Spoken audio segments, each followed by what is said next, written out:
And ding, ding, ding, ding, ding. And it's 8 p.m. It's time for I Love Cinema. Hey, how is everyone doing?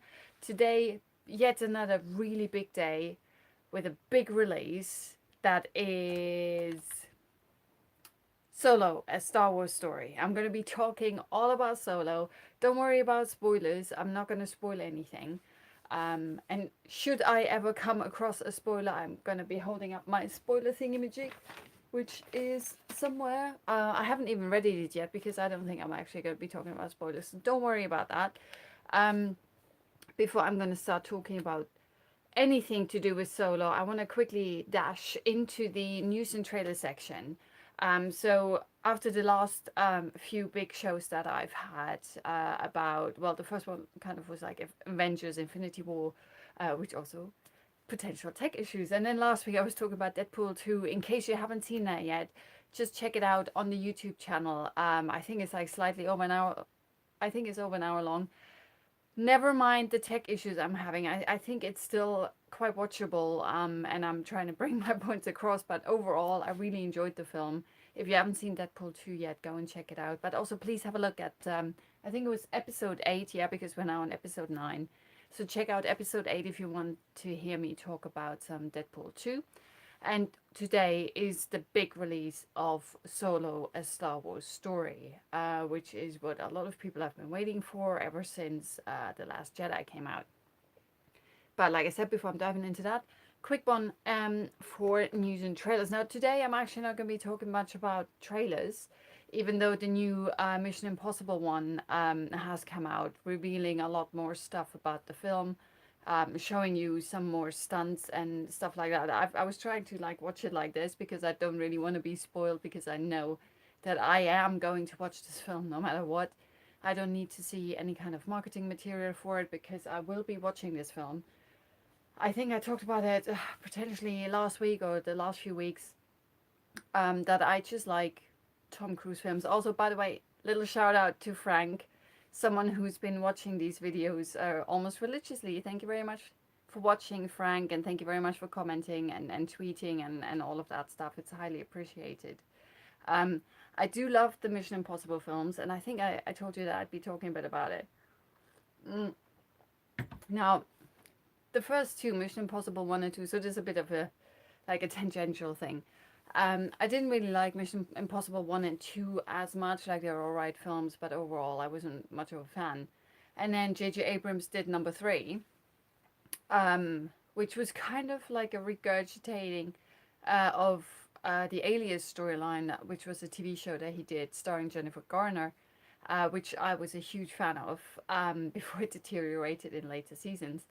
And I really like the third Mission Impossible. And ever since then, I thought it's kind of like Fast and Furious. They're just trying to up the ante more and more. The stunts are getting crazier.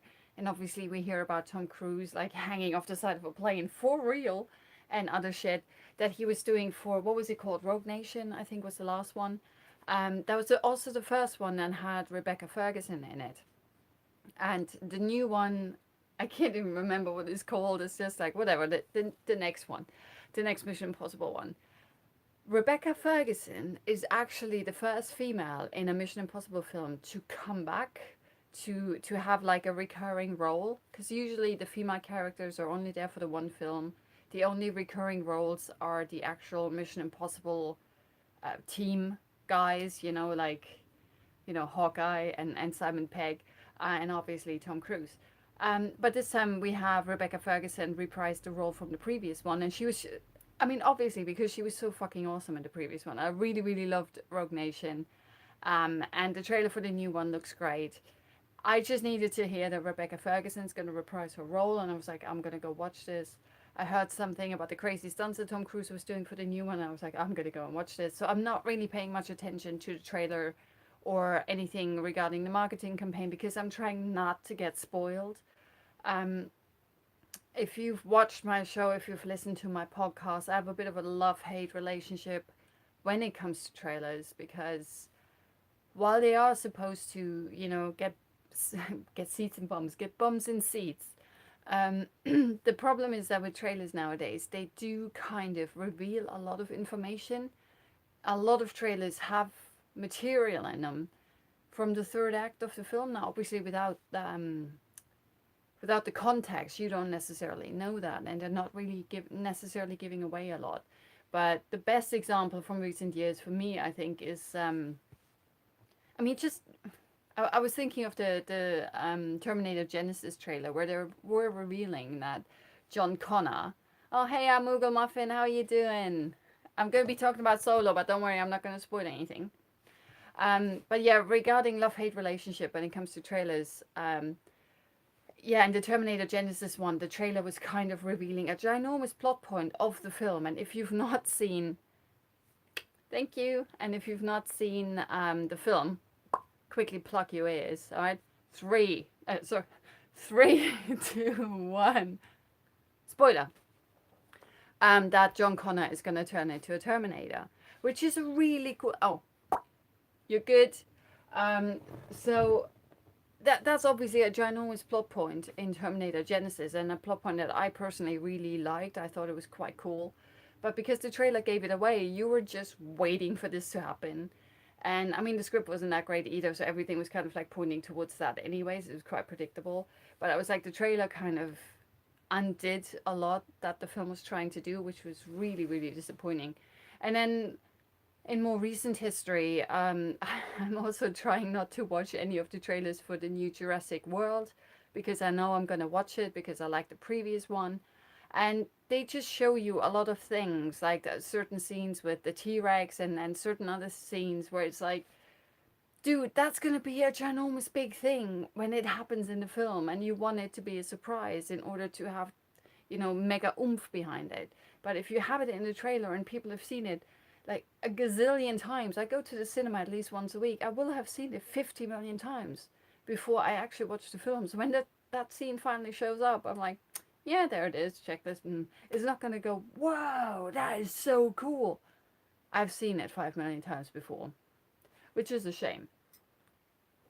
So yeah, that's my love-hate relationship with trailers. But I'm really excited about Rogue Nation and quite a lot of films actually coming out this summer. So let's quickly jump into news and trailers, which is basically just news today.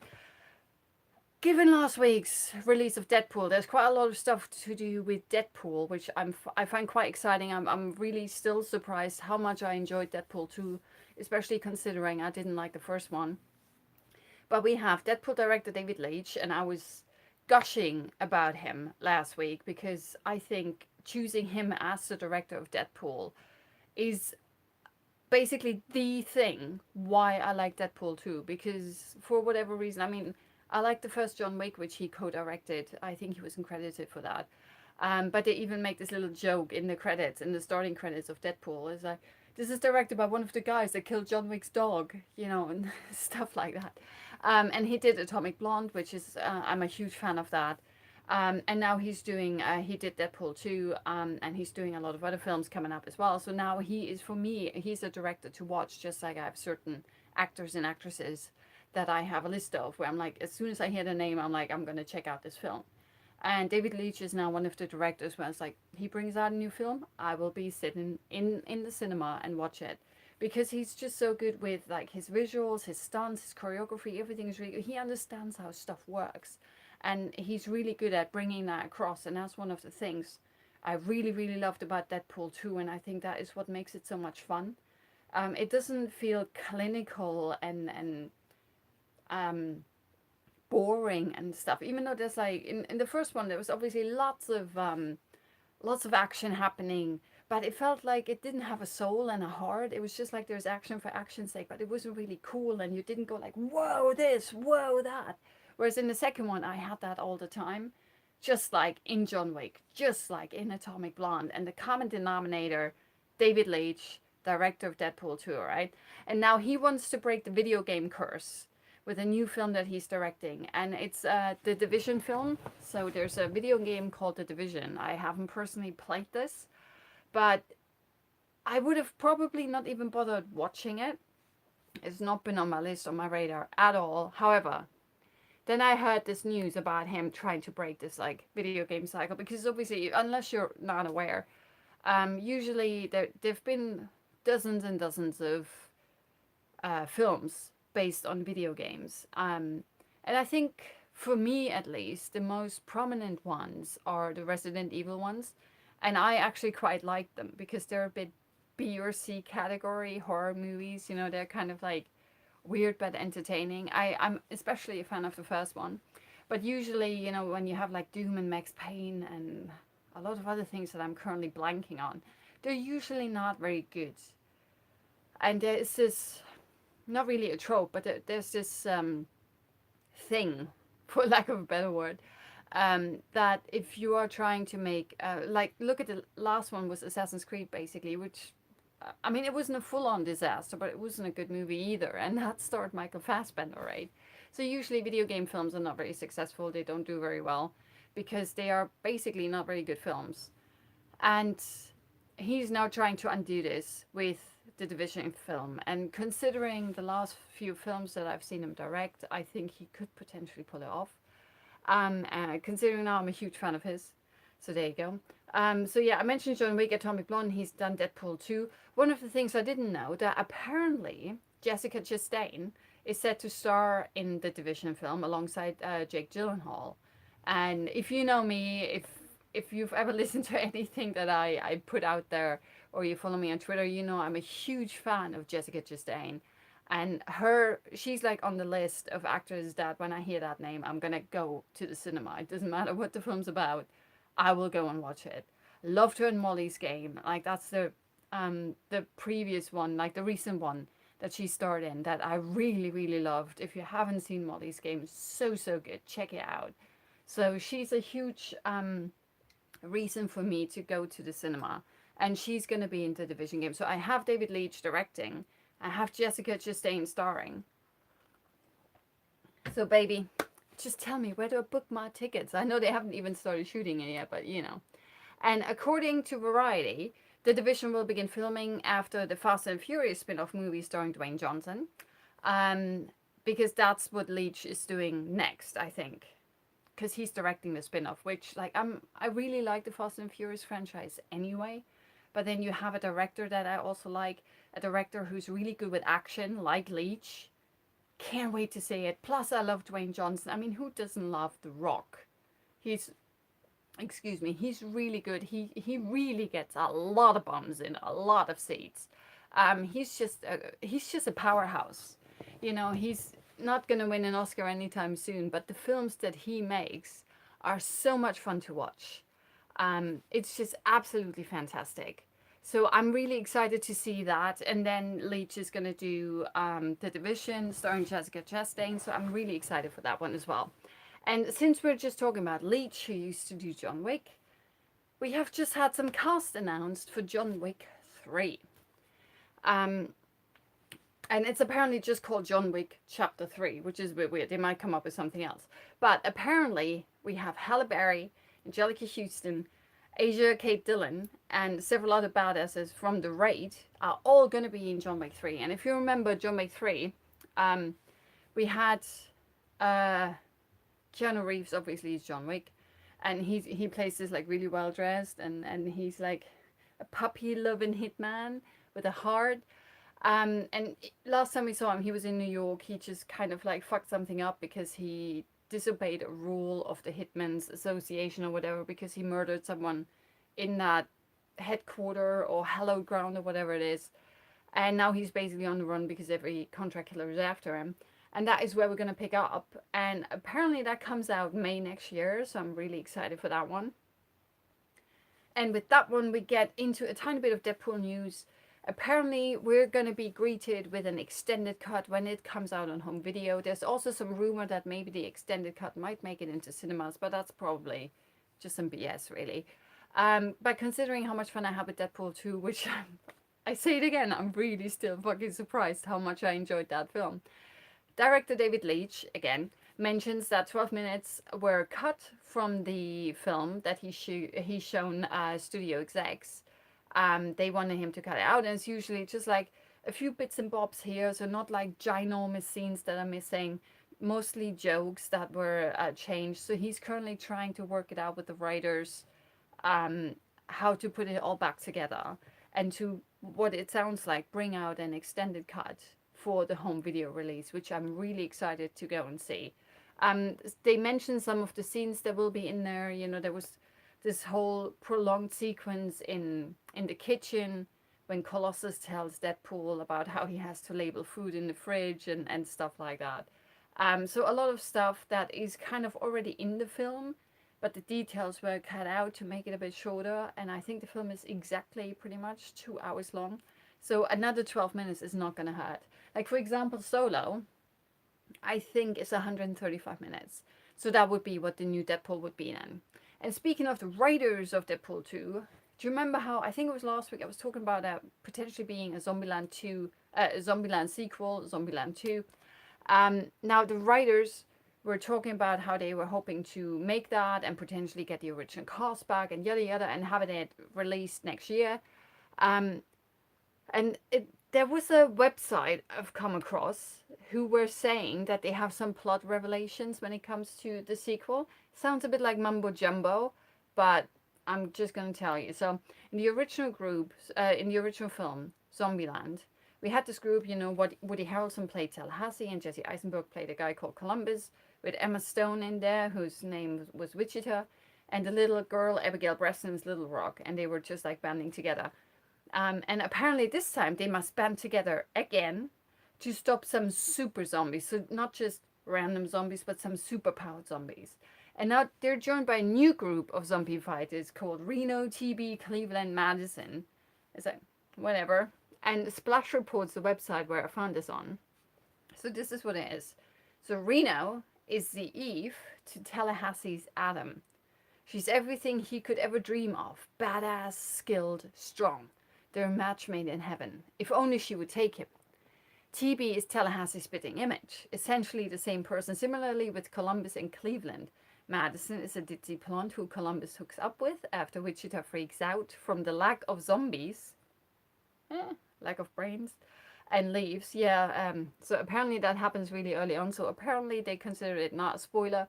The dynamic these new characters bring to the group make for some of the most entertaining scenes in the entire franchise. However, since they are mainly just extensions of the main four, they are pretty thin as individual personas. Are you confused? Because I sure as fuck am. This sounds like a lot of shite and rubbish, so I'm taking it with a grain of salt. This might have something to do with the plot, might not. Not that there's really a lot of plot to talk about, but you never know.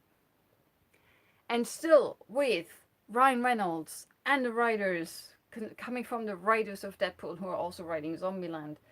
Ryan Reynolds teams with the Deadpool writers and Michael Bay for a Netflix movie.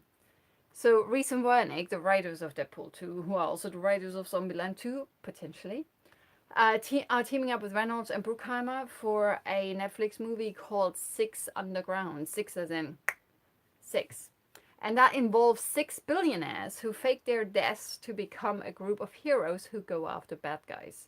The script was apparently written by Reese and Wernick, who wrote Deadpool 1 and 2 and Zombieland and blah. And according to the Hollywood Reporter, production on the film will begin this summer, ahead of a 2019 premiere for Netflix. So a lot of films that are coming out next year. And speaking of Netflix, it's just a little side note, and you've probably already heard this, but Barack and Michelle Obama, they officially struck a multi-year deal with Netflix. And it's not just for some like documentaries and some other stuff, which is what most people were expecting. The deal includes scripted series. Now, they're not really writers, are they? But there are supposed some scripted series in there. So the rumor has it, or what people think that this entails, is that they're probably going to give some filmmakers who are unknown, are going to give them a leg up and get them involved with Netflix, which I think is pretty cool. So it sounds like even now that they're out of the White House, they're still doing a lot of good. And I really, really like it. And I can't wait to see that. And I'm just like rushing through the news like crazy because there's a lot. I mean, we're 20 minutes in. I started a bit early just to check for any tech issues because last week was horrendous. Tea. So last but not least, and I know it's not really movie news, but it's kind of connected to movies. There's this this Lord of the Rings series that Amazon is kind of trying to make for, like, I shit you not, billions. All right. So far, very few details on the Amazon's Lord of the Rings series, other than it's going to be really expensive. However, The One Ring Net, which is a quite reliable resource when it comes to anything regarding Lord of the Rings, regarding Tolkien. They've been really good with any kind of news ever since the first Lord of the Rings came out, or even before then. So they're usually a very reliable resource. They report that apparently the show's first season is gonna focus on a young Aragorn. He was Aragorn was like 87 years old in the films. So during the actual War of the Ring, right? That obviously gives them a lot of leeway, like gives them several decades where they can, where that can take place. And apparently, just like Peter Jackson was doing, he wasn't just, they're not just going to go according to the books, as in like according to the Lord of the Rings book, but they're going with the appendices, with any additional published material. So they're going to basically get it all together and make a nice coherent story out of it. And apparently the first season is going to be about Aragorn. So there's lots of stuff to explore. And Amazon apparently has already committed to five seasons. So they're really putting shitloads of money into this because they kind of want this to be their version of Game of Thrones, which is obviously a huge thing for HBO. And they kind of want the next best thing, right? And interesting enough, because that thing that the news mentioned, the first season is going to be about Aragorn. So it kind of seems to entail that the other seasons are going to be potentially about other characters, which could make it really interesting. So this is more like an anthology series, almost like American Horror Story or something like that, where every season is very, very different. So they're kind of connected, but they're not follow-ups of each other, which I think is really cool. Also, as a side note, Peter Jackson might get involved in this. It's still unconfirmed. There's still like his camp. They're trying to figure out whether he wants to or not. So it's Peter Jackson is either going to get involved in the Amazon Lord of the Rings series, or apparently he's going to do a DC EU film, as in like Wonder Woman, Superman, Batman, whatever it is. So that's going to be quite cool. And I think this is the last one. Last but not least, Liam Neeson joins Chris Hemsworth in Sony's Men in Black spin-off. Now, for whatever reason, I was totally unaware that they were going to do a spin-off for Men in Black. I'm a huge fan of the original, just the first one. I think there were three, weren't there? The first one, I really loved that one. So Men in Black spin-off has cast Liam Neeson to an ensemble that already includes Chris Hemsworth and his Thor Ragnarok co-star Tessa Thompson. I love Tessa Thompson in Thor Ragnarok. It's going to be helmed by Fate of the Furious director Gary Gray. And Neeson will play the head of the Men in Black organization based in London, where the story is set to begin. So that's going to be interesting because this time we're not in America. We're going to be in London. Spin-off will apparently not feature agents Jane Kay, played by Will Smith, and Tommy Lee Jones in the original films. But it's going to be more of an ensemble piece about the secretive government agency that defends Earth from hostile aliens and allows others, nice aliens, to settle. And this time everything is based in London, which is kind of cool. So I kind of hope that they're going to be shooting it. Hi, if you need someone, contact me. I'm without an agent at the moment because I said goodbye to my agent. So yeah, find me on Spotlight, please. Bilingual. And apparently Sony has laid a Men in Black spin-off for a release date of June 2019. So there's a lot of stuff that we're talking about at the moment that hasn't gone into production yet. That is coming out next year, early next year to summer next year. There's a lot of stuff on the horizon. So it's like busy. So it's going to be amazing. That was all the news. Not really going to talk much about trailers.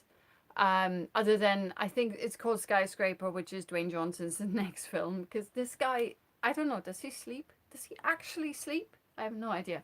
But it looks great. It looks like a typical Dwayne Johnson film, which is like action, fun, entertainment, like feel-good kind of movie, which will have a happy end, considering, you know, what he was, the discussion he was having about the ending to Rampage. If you don't know what I'm talking about, check out my channel. I'm talking about Rampage in one of the other videos. I think I should put the movie titles in the title as well. Would that make it easier to search?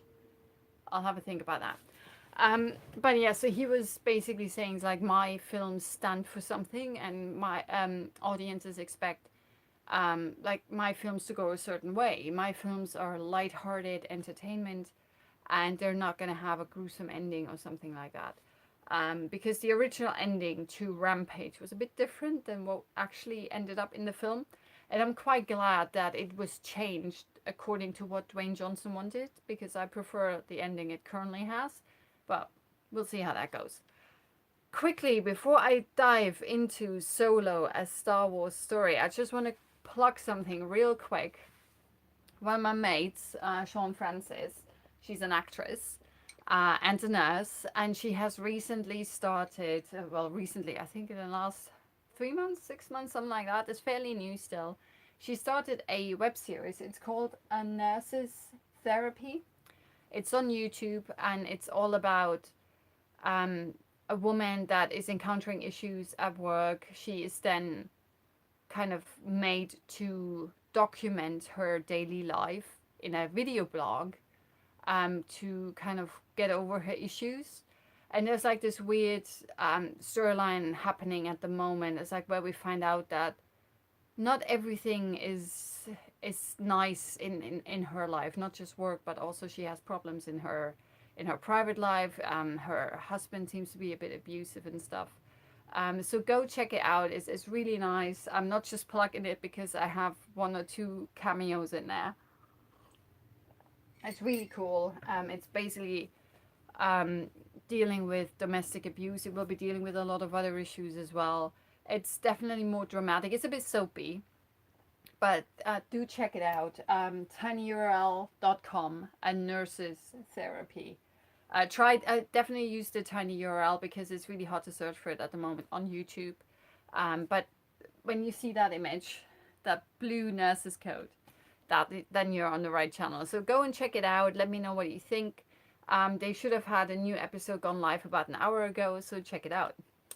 And with that, we're going into the big kahuna for today. Solo, a Star Wars story. Let's start just with the synopsis. I mean, I'm pretty sure that we all know what the synopsis for this is going to be. But anyway, so board the Millennium Falcon and journey to a galaxy far, far away in Solo, a Star Wars story. Doesn't sound like much of a synopsis. An adventure with the most beloved scoundrel in the galaxy.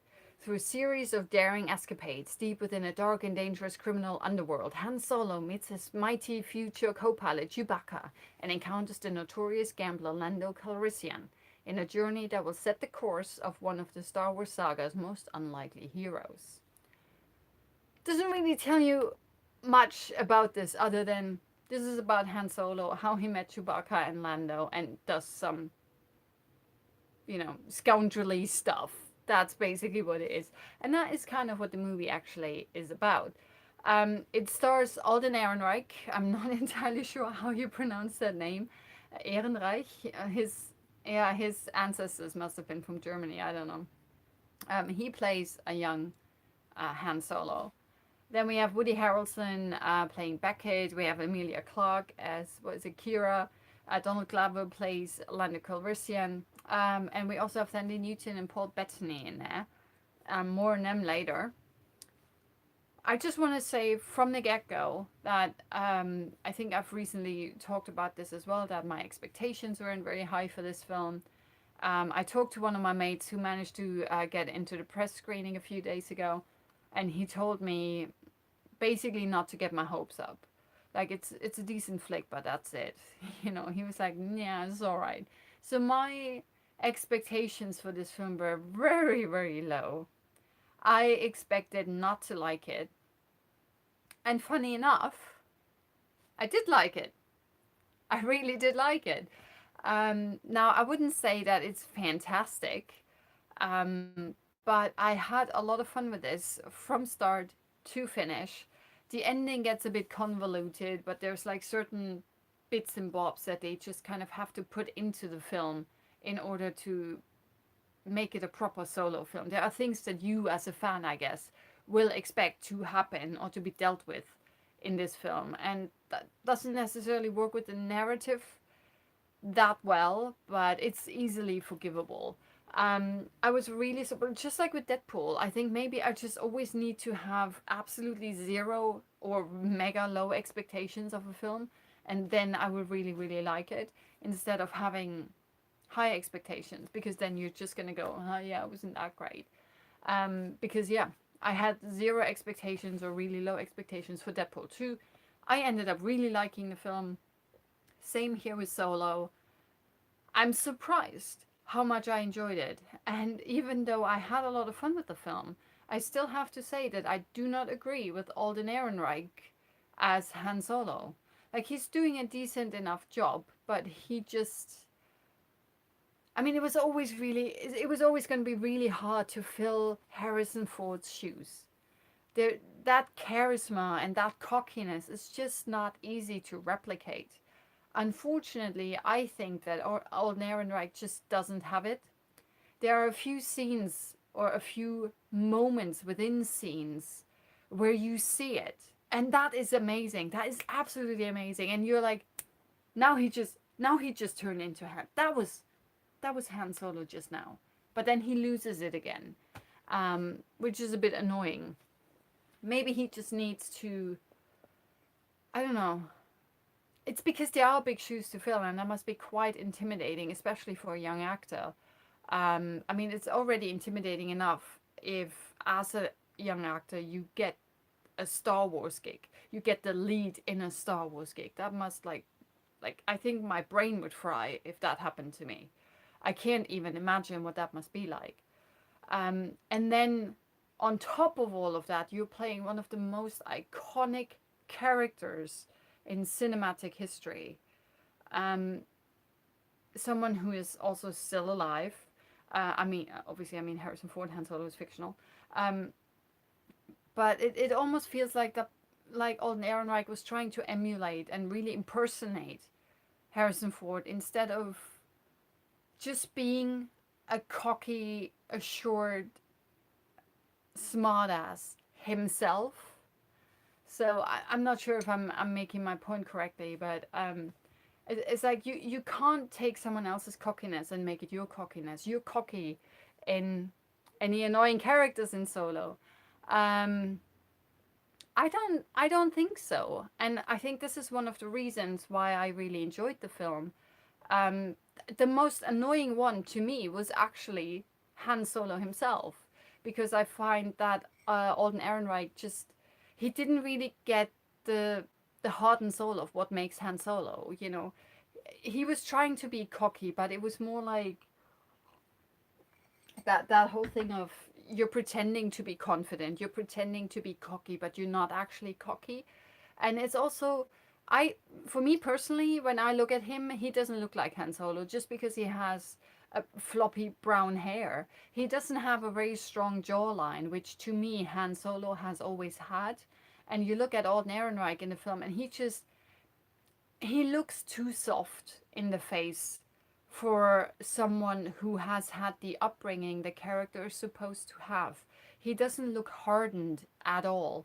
So this is not really a spoiler because it happens in the first few. This is like how the film opens. You see that he grew up on the streets of Corellia, which is a planet in the Star Wars universe, that where basically the big Corellian frigates, the big Corellian ships are being built. So it's kind of like one ginormous shipyard apparently, and he grew up there. Kind of like it starts with like some text. It doesn't do the fan crawl, which I also thought was really good.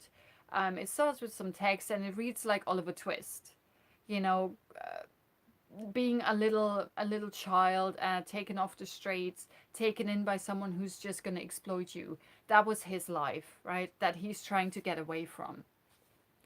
And obviously that means that he's living on the street, sort of. He's part of like a gangster team or a crime team. Um, he's constantly living in fear and all of that stuff. And you don't necessarily see all of that in the character. And that hardened, having grown up in that environment, look, and maybe that haunted look, and that street, what is it, not street weariness, it's street savviness, it's like there's a way that people are when they've grown up on the street when they have to watch their back 24/7, when you can't really trust anyone, when you're constantly in survival mode. And that is just something that Alden Ehrenreich, his performance doesn't bring that across, I find.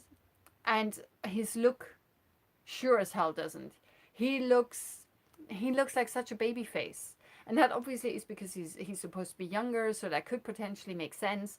But for me, it was like every time I look at his squishy face, I'm like, you don't have the tiniest bit of a hardened look on your face. You're supposed to have grown up in the depths of the street of Corellia, fighting for survival, trying to get by and trying to get out of there and stuff. And I don't buy it. I just really don't buy it. But once I was like, okay, fine, that's his backstory. Let's just take this as a given and just see what he can do with it. And I got used to him after a while. But for me personally, I would say that he's the weakest link in the entire film. And considering that he's the lead, that's a bit bizarre. It really is. I can't remember. There were like a lot of other contenders for the role of Han Solo. And there was another one. There was one young man who looked like they cloned Harrison Ford when he was about 20. Crazy. And he didn't get the job. And I'm like, why not? He had like this strong jawline, chiseled chin. He looked like Harrison Ford. It was uncanny. And he didn't get the job. So I don't know. Maybe he was a bad actor. I have no idea. But yeah, for me personally, Alden Ehrenreich is the weak link in the film. But he still gives a decent enough performance. And like I said, every now and then he actually gets into um, really into the character of Han Solo, the cockiness, that everyone is kind of into, and his whole. There are several scenes where he's like, "Oh yeah, don't worry, mate, we're in this great situation because of me," when the other person and the audience totally know it's like, no, if you just read the subtitles wrong, if you just read the subtitles right, you know exactly that you're only in this situation because you're actually with the other person, not that they are with you. And just that cockiness that he thinks he's like the shit, right? And he also joins the Imperial Army slash Air Force, whatever you want to call it, because he's like, I'm the best pilot in the galaxy. He sounds like a young Anakin Skywalker kind of a thing. And he is the best. He's one hell of a pilot, obviously, and you see that, and the action sequences are great. So there's a great backstory to where Han Solo came from, what he had to do to survive, and where he, how he meets Chewbacca. Obviously, we're gonna see that. How he meets Lando. I mean, it's in the official synopsis. How he finds or how he comes across the Millennium Falcon, and how he comes into possession of the Millennium Falcon. So all of these things, checklist, they are all in the film, and I think they're done really well, except for one of the things. I'm going to talk about that later.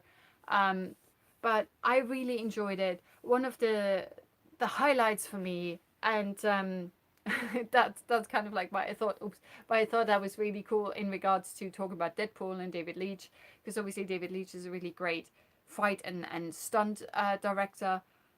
The action sequences in this are so good. Like, if you've seen the trailer, you know that there's like some kind of like a train action sequence, like a train heist. And obviously the Kessel Run is part of this film as well. That's not really a spoiler. And those two action sequences alone are already worth watching this film because they're so well executed. They're so much fun. I really, really loved it. Like, several times I was just like moving around in my seat and I'm like, oh my God, I can't believe, that was close. Oh, you gotta be bloody kidding me. Where did they come from? And all of that stuff. It's really, really good. It really engaged me as the viewer. I had a lot of fun, and certain bits are a bit predictable, but you're like, no, I can't believe you just did that. It's really, really good. It's crazy. So yeah, we have Alden Ehrenreich as Han Solo, Woody Harrelson as Beckett. Really, really good. I personally love Woody Harrelson. I love him as an actor. He is a very charismatic person, and I found him to be the cocky, charismatic person that you wanted Han Solo to be in this film. I really enjoyed it. I liked his story arc, his character arc as well. It was really well done. I'm not going to give anything away there. Like I said, I'm not spoiling anything. Surprisingly, Emilia Clarke has a very interesting character in this. I really liked her, even though at first she doesn't really get much to do, but until the end, I was very satisfied with her character. Let's just say it like that. So she gets her moments, and while I was not very certain whether I would have cast her in this role, whether she would be able to pull it off, because she's very Khaleesi, you know, she's really great as the Khaleesi, and I love her in Game of Thrones. I really do love her to bits. But in other films that I've seen her, she's just like a very, she's almost like me. She's a bit like flippy floppy, and she's like mega smiley and going like and that just obviously wouldn't work for a role here, but she really pulls this one off. There's like a lot of surprises in store there as well. There's a ginormous cameo near the end which had me going like, what the fuck, how is this possible? But this is amazing. I don't know how this is possible. Do I even care? It's that fucking cool. I need to check things as soon as I'm out of the cinema and have internet again. That kind of a cameo. It was really cool. And near the end, I was like, I need, like, please make a second one. I actually said that, just like with Deadpool 2, I was like, please make a third one. Here I'm like, I need to see where this is going because I really want to know what happens next. What happens to this character? What happens to that character? What the fuck is this character doing here? I need to know more.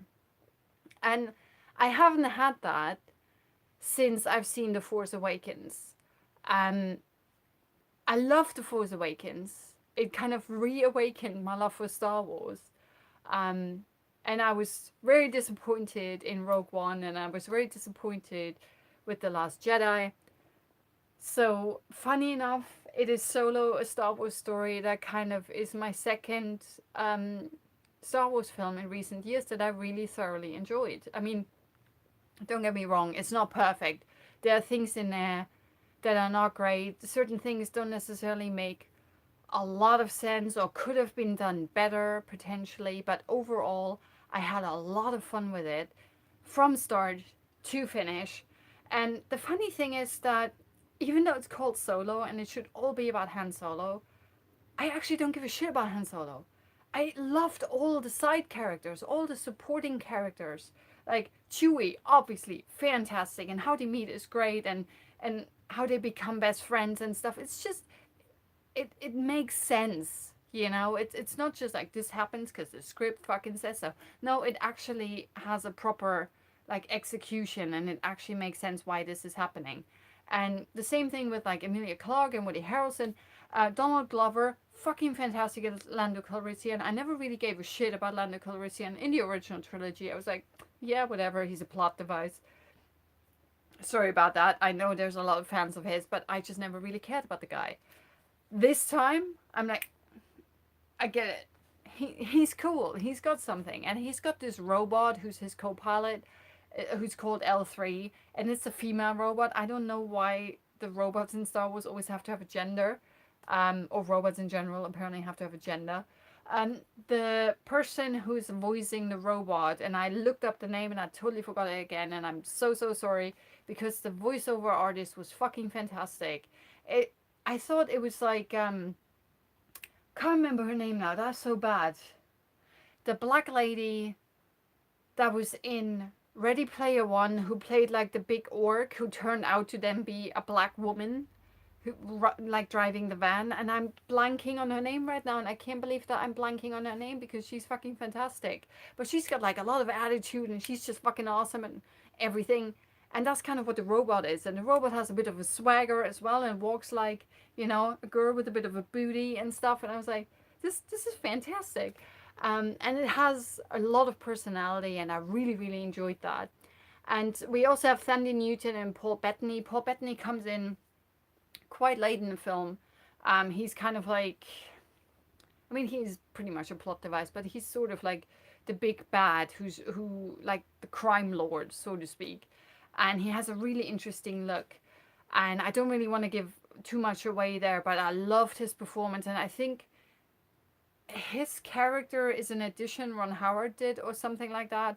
I remember it was really short notice that all of a sudden Paul Bettany had to be in Solo, a Star Wars story. He's just in a few scenes, but I think I loved his character. He was really interesting and he made sense and he was really grounded.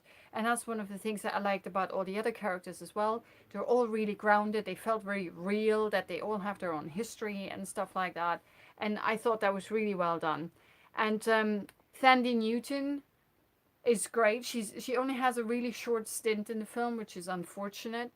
I wasn't even aware she was in the film until I was like, wait a minute, Thandie Newton just walked past the camera. What the heck's going on?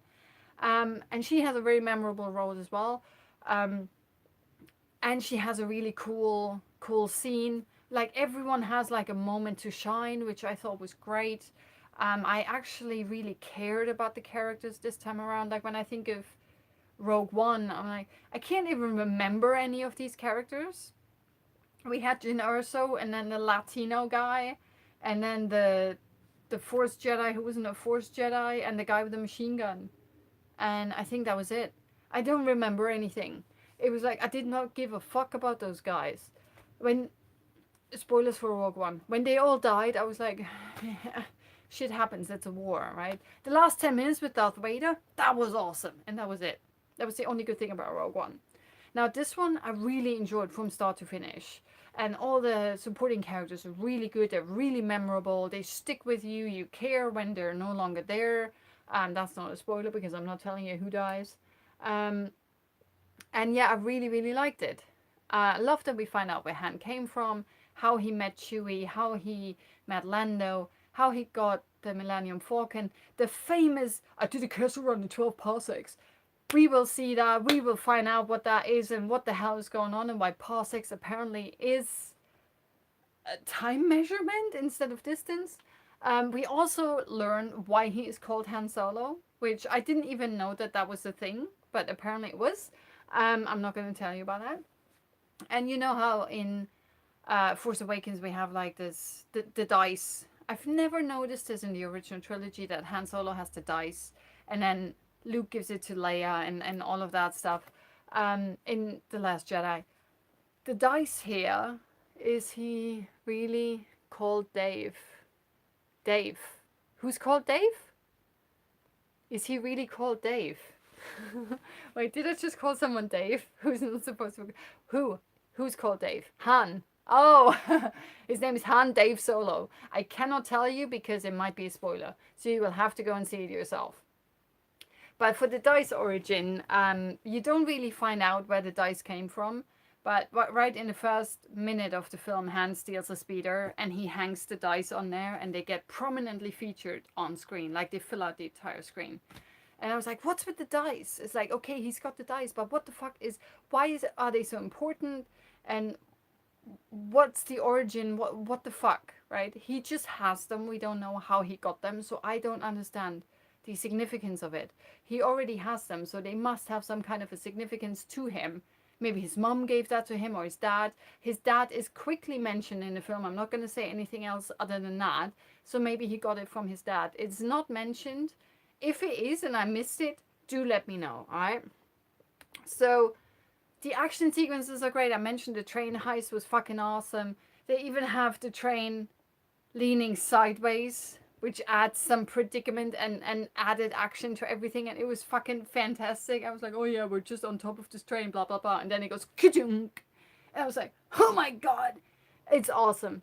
Yeah, Naomi Harris's stint was a bit too short for my liking, considering who she is, how awesome she is. So I wanted to see more.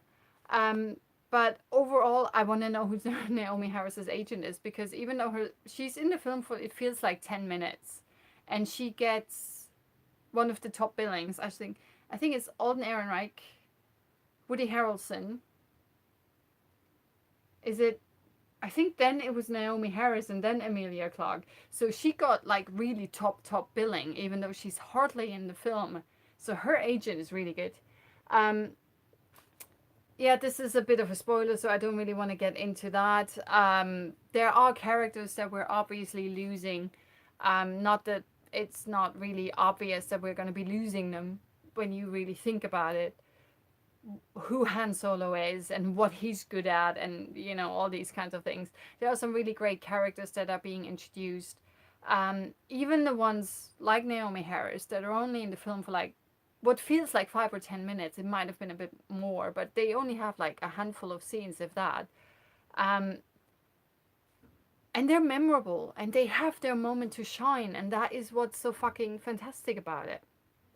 Um, and even like Lando, there's a lot of stuff with him that is happening. The one thing that I thought was a bit weird was obviously we have Han Solo meet Lando Calrissian, and they're gonna play Sabacc, right? That is famously the game that they're playing, and how Han won the Millennium Falcon from Lando, and that is one of the things that I thought was a bit bizarre, because they're showing like it's a card game, and I mentioned earlier Molly's game, like Jessica Chastain, her latest film, and what I thought was really well done about that particular film is that it's all about poker. I don't really know poker, but the way the film is shot and edited and narrated, it basically made it understandable, made poker understandable to a noob, to an absolute novice, to someone who knows nothing about poker other than it's a card game. Here in Han Solo, I really wish that they would have explained how Sabacc works or what's going on there. I thought that was a bit of a letdown there, considering how long these sequences are going for. Because you, as the audience, you're quite result oriented. Because you're like, I just want to know. It's like, is he gonna fucking win the Falcon from him now, or what's going on, right? And all of this stuff is happening, and money is changing left, right, and center, and you're like, I don't even know what's going on. I don't know what cards mean. Not that you ever see the deck, but it's like you feel a bit uninvolved in this card game, even though as a viewer you should be involved because obviously the stakes are really high. So that was a bit bizarre. Um, oh yeah, there's something really cool about the Kessel Run that I didn't think was going to happen. I'm not sure if I should mention it. There's something awesome, something big showing up. And I think it is in the trailer, but I'm not sure, so I don't really want to spoil it. But the entire Kessel Run sequence is wicked, especially near the very end. And you'll know what I mean when I say it's big. Because I was like, holy fucking shit, that was amazing. Um, the only other thing is, and that's a spoiler too, so I'm not talking about that. Wickedly amazing cameo near the end. The only other thing was L3, Lando's co-pilot droid. That droid, for whatever reason, has some weird memory of certain areas of the galaxy, including the Kessel Run and the entire Maelstrom and everything, which is the only reason why Han Solo actually manages to do the Kessel Run, how he's done it in history, right? And they're not really explaining why that robot has all that information. We just know that Lando found her somewhere, and the robot has a lot of attitude. And he was like, yeah, I could wipe her, but if I wiped her, I would lose out all this cartography information that's in her head. And I'm just not ready to do so. Which is obviously good because otherwise he wouldn't have been able to do the Kessel Run. But I'm like, what's the history of the robot? Why does the robot have all this information? Where's this robot coming from? So I want to know more again, right? Same with some of the characters at the very end. There's kind of like it felt like Lord of the Rings, you know, like an added on section where it's like, oh, this is ending number one, ending number two. We're not done ending yet. And then there's another ending and another ending. And like from epilogue to epilogue to epilogue to epilogue. It's kind of doing that as well, but these are things that kind of make sense because they kind of have to be in the film. But there's something like it's almost like a precursor to the rebellion is being introduced, which is a bit bizarre to me. That is something that I really didn't see happen in this film, and I also feel it really wasn't necessary to bring this into this film. This kind of connection, you didn't need it, and it felt a bit tacked on. But overall, because the film up until that point has been really a lot of fun, and the dialogue is written really well, as well. There's a lot of fun quips left, right, and center. Um, and like I said, every time when Alden Ehrenreich actually manages to properly channel Han Solo, it's a lot of fun. And there's a lot of these moments. But the problem is that he's not consistently doing it.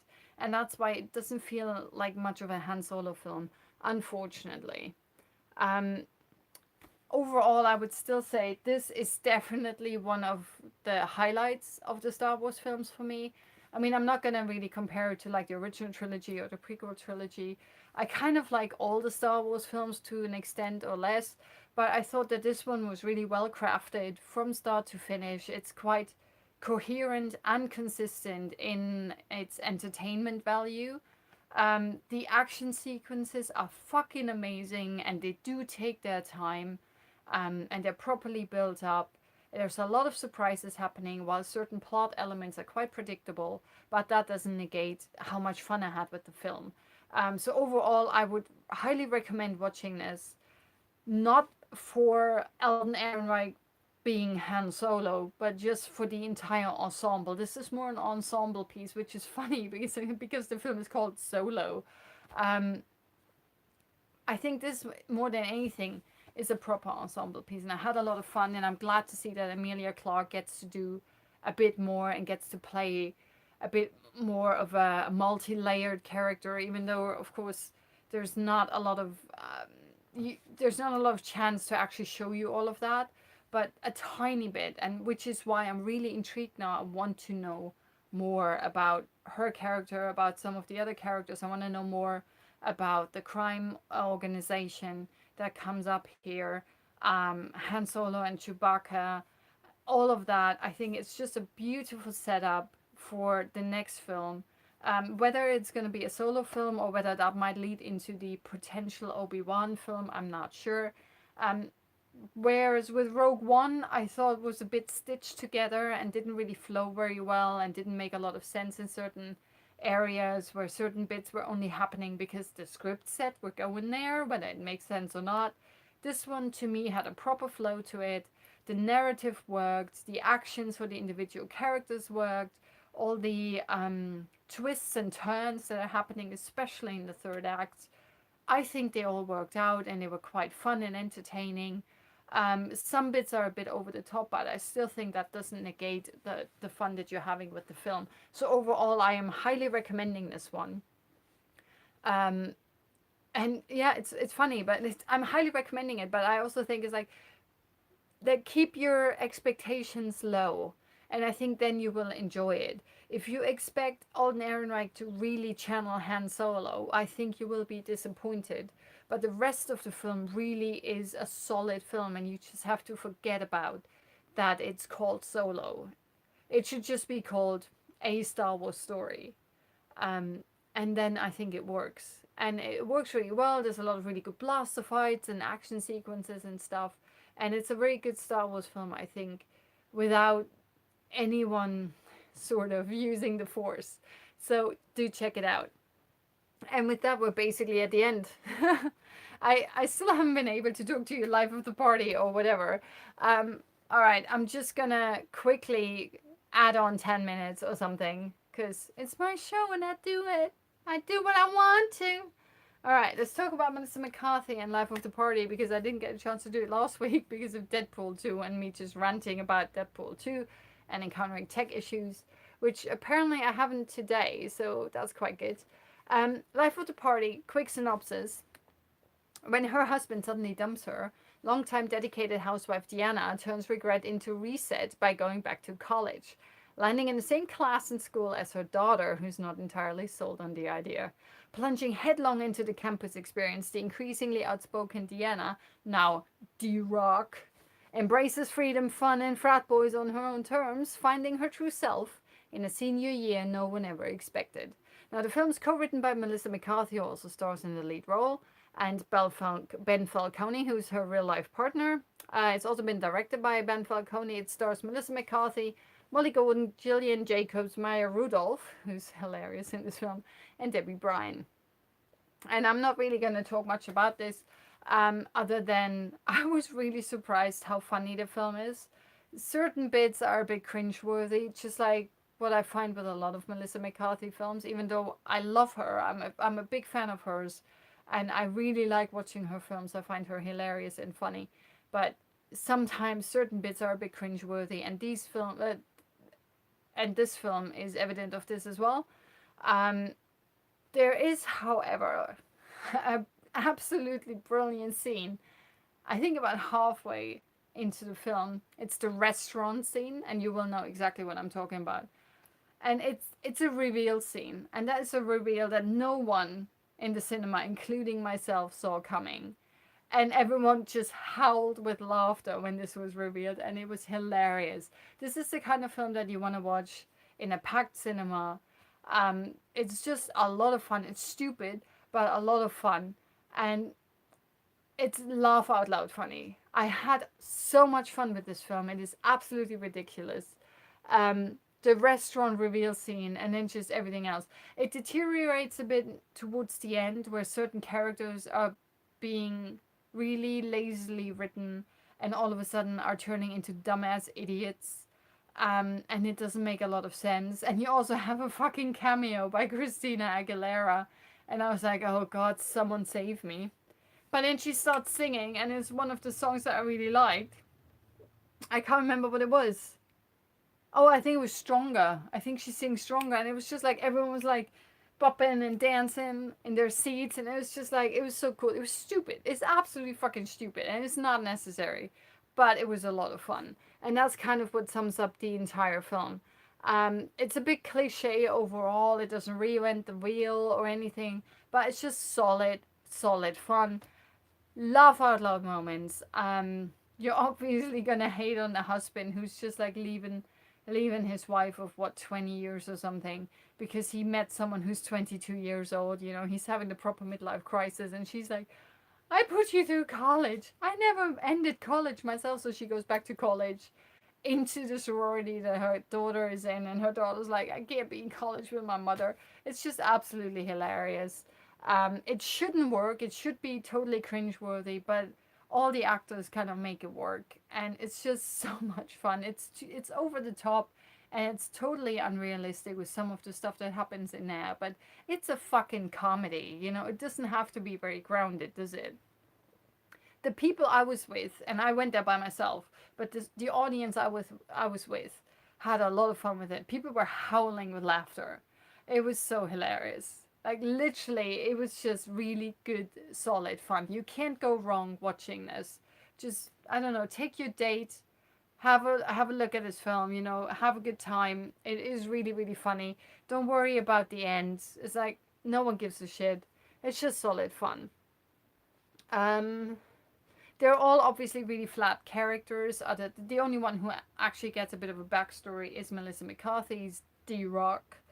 And it's all about her. Everyone else is kind of a plot device, you know, and everyone knows that that's what's the case. Everyone knows that their characters are just there to service her storyline.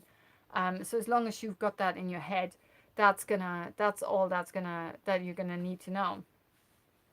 I mean, it's also interesting, like certain stereotypes of women, especially younger women. I mean, there's one girl in the sorority who her tick is to always ask permission to speak. And everyone else is like, you don't have to ask for permission, but she always does that. Because one of the things that women, young girls, are taught is you need permission to do things, to say things. No one's interested in your opinion, blah, blah, blah. And it's kind of refreshing that it's D-Rock that kind of goes, that's not life. That's not what you need to do. You're powerful women. You can do whatever you want, blah, blah, blah. The hottie of the group, she actually thought she would never have a proper relationship, and all of these like weird little things. And yeah. And then D-Rock, for whatever reason, she only lives 20 minutes from campus, but she wants to live on campus. And she has a roommate who seems to be a bit of the nocturnal side, like basically a vampire that she's rooming with, which is kind of cool. But obviously, that roommate has a big payoff near the end, and that payoff is ridiculously, stupidly hilarious. I thought. It would have been nicer if that roommate would have had a more profound impact near the end of the film than it actually has. But overall, I thought, you can't expect layers upon layers upon layers from a film like this.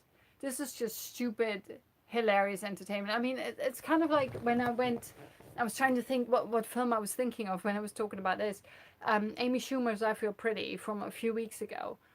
I didn't really expect much from that. And that film is actually layered with meaning and messages and kind of like pointy finger for society and all of that stuff, which I was very surprised by. And it was really a laugh out loud funny film while it was still poignant. This one is just laugh out loud funny without being poignant whatsoever. So this is kind of what I expected the Amy Schumer film to be like. Overall, I really enjoyed it. If you have to give it a miss, don't worry. Your life is not going to be worse just because you haven't seen this film. But I did have a lot of fun with it. So if you can watch it, great. If you want to see a comedy and you can watch I Feel Pretty or you can watch Life of the Party, go and watch I Feel Pretty, because I Feel Pretty is really, really good. I'm still so fucking surprised by how good this is. So at the moment, basically, all the films that I have zero expectations for, or really low expectations for, they're all surprising me by how good they are, or how poignant they are, or by how much I like them. Like same with I Feel Pretty, Deadpool 2, now Solo. Whereas other films where I'm like, oh my god, this is going to be amazing. Actually, no, I haven't had that recently where I went to see something that was, oh my god, that's going to be great. And then I go and watch it and I'm like, yeah, it was just alright. Yeah, it hasn't really happened yet. So lately, actually, the films have been very, very positive. It's been a very positive experience lately. And last but not least, just a quickie. Yes, I did say that. Book Club, which was the unlimited screening. I think by now it was like 2 weeks ago.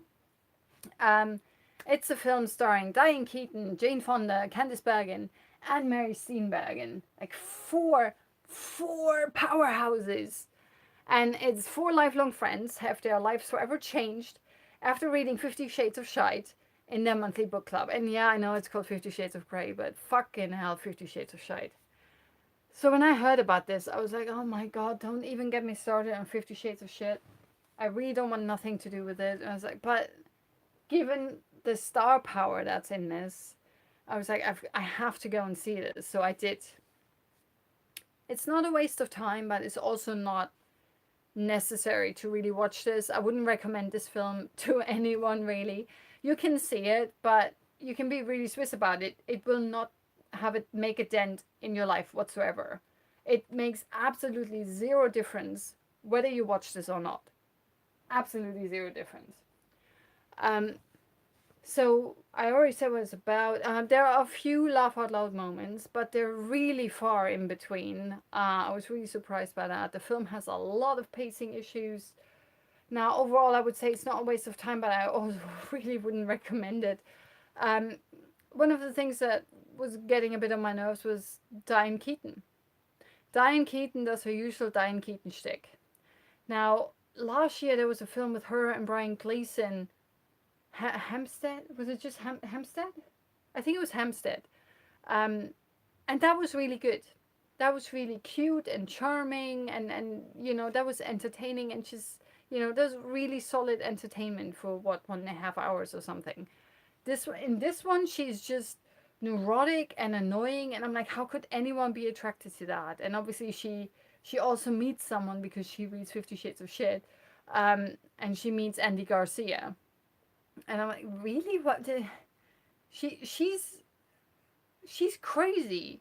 She's neurotic and problematic and like all of these things. And yet your heart just goes like crazy. And I was like, fine, there's even hope for me then, I guess. Just with a lot of films like this, the best bits are already in the trailer. So if you've seen the trailer, you kind of have seen the entire film. It is kind of still cute. Overall, like I said, it's not a waste of time, but it's also not like you need to go out of your way to see that. It's like you can easily wait till this is on Netflix or somewhere else. I wouldn't really bother watching this in the cinema.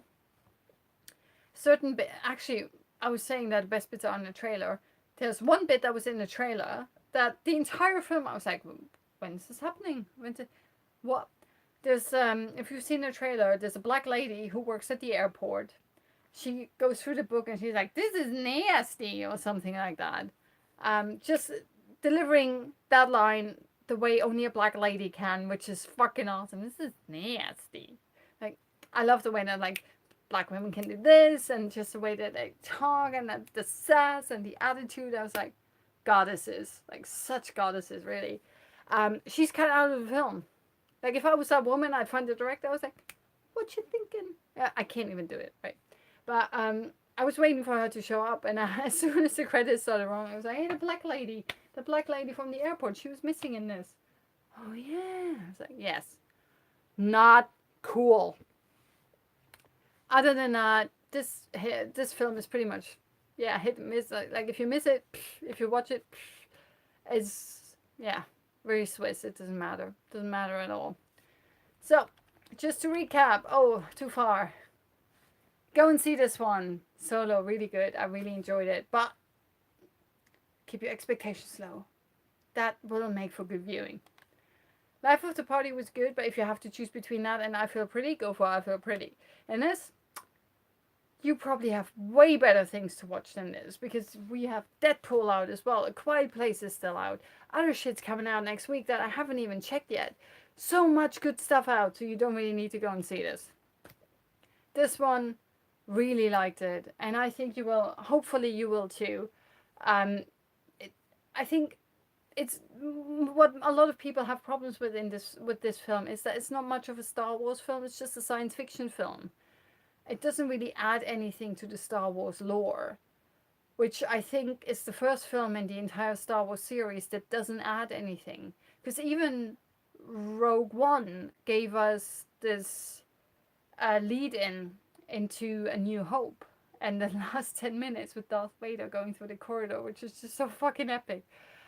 Still gives me chills. It was so fucking amazing.